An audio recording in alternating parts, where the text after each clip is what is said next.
Nous allons considérer dans le cadre de ce cours les formules de changement de base. On peut en particulier considérer le passage de coordonnées cartésiennes aux coordonnées polaires, mais aussi plus proche de l'acoustique et des vibrations, le passage en base modale et les coordonnées modales au lieu d'utiliser des coordonnées physiques.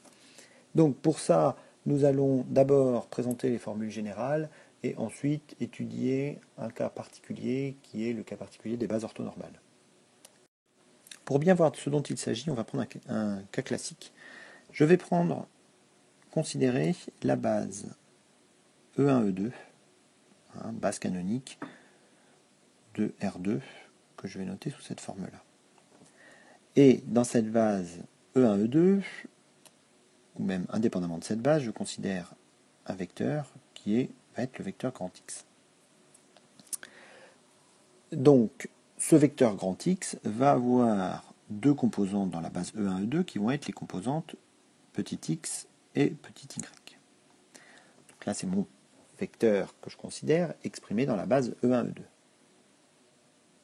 Si on cherche la signification de ce petit x et ce petit y, il suffit simplement d'écrire que grand X est égal à petit x fois E1 plus petit y fois E2. On va maintenant considérer une deuxième base qui va être la base F1, F2, dont les coordonnées dans E1, E2 des deux vecteurs sont F1 est égal à 1 demi de E1 et F2 est égal à 1 demi de E1 moins 1 demi de E1. D'accord? Donc ça, c'est le vecteur F1 ici. Et là, j'ai le vecteur F2.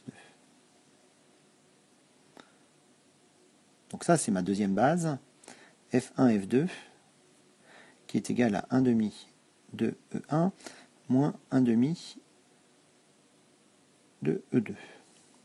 Alors, si on regarde, on a bien effectivement une base, les deux vecteurs sont linéairement indépendants et ils permettent de reconstruire chacun des vecteurs de l'espace.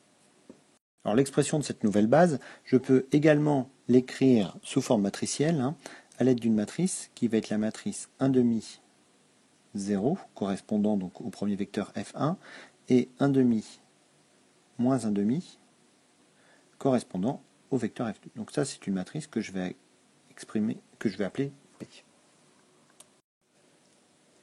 Effectuer un changement de base, ça revient à trouver pour le vecteur x les coordonnées dans la base F1, F2. Et ça s'obtient très facilement en considérant que le vecteur x, il va s'écrire sous la forme P fois Q, Q étant les coordonnées dans la nouvelle base.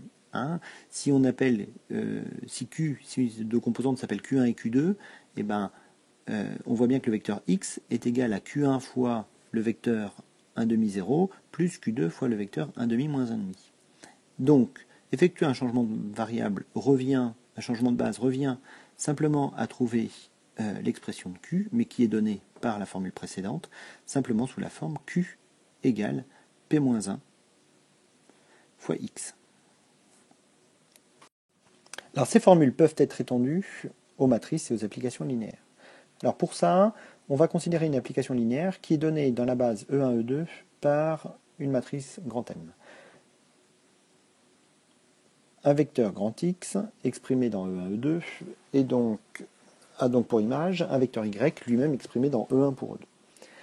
Là, si on applique les formules telles qu'on les a vues précédemment, et si on se dit, cette fois-ci, je me place dans F1, F2 à la fois dans l'espace image et dans l'espace d'arrivée, il suffit de considérer les transformations suivantes. Le vecteur grand X va s'écrire P fois un vecteur QX. Vous voyez donc que Q sont les coordonnées donc dans la nouvelle base, et je mets un indice X simplement pour distinguer qu'il s'agit de QX, du vecteur X. Et puis M est également à P fois QY, et donc je peux tirer que QY, donc les coordonnées du vecteur image dans la base F1, F2 sont égales à P-1 M P QX.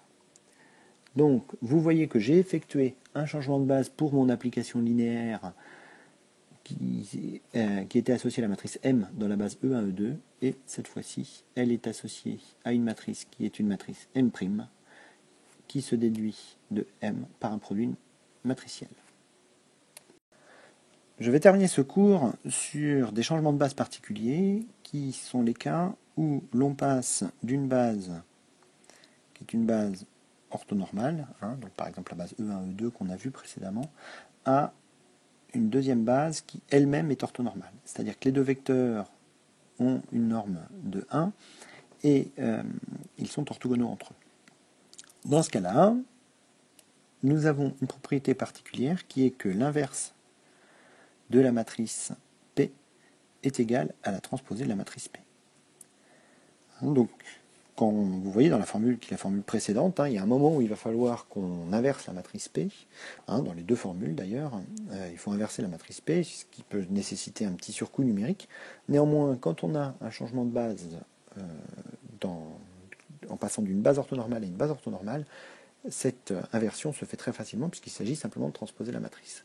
Alors, ça se rencontre dans de nombreux cas, à commencer par tout ce qui va être repère tournant. Quand vous voyez, ici on peut imaginer que c'est un repère ER θ dans le cadre d'une rotation θ autour de l'angle. Donc ça, c'est les coordonnées qui sont les coordonnées cylindriques.